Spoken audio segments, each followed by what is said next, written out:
Welcome to the Slop Temple. We pray this video helps. You start by powering the Epson L3250 and making sure it's ready to speak to the network. Look at the control panel lights, load paper, and confirm ink levels. This prevents errors during setup. Once done, identify your Wi-Fi SSID and password. Remember, many printers prefer 4 GHz rather than 5 GHz. Make sure your laptop or phone is already connected to that same network, because the Setup app will copy settings directly from your device. You'll now run the Epson Smart Panel app or the official driver package for the L3250. This is how the printer gets its Wi-Fi credentials.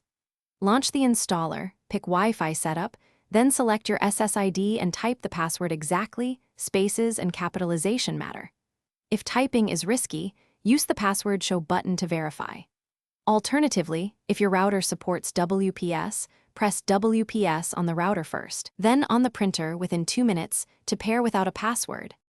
Once setup completes, confirm success by printing a network status sheet from the printer menu. It shows the assigned IP address and SSID.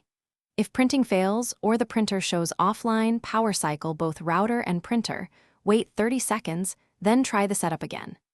Make sure your router doesn't block new devices with MAC filtering, that DHCP is enabled, and that the 4 GHz band is active. These settings commonly block Epson connections and explain why. Thanks for watching. Consider subscribing if we helped you.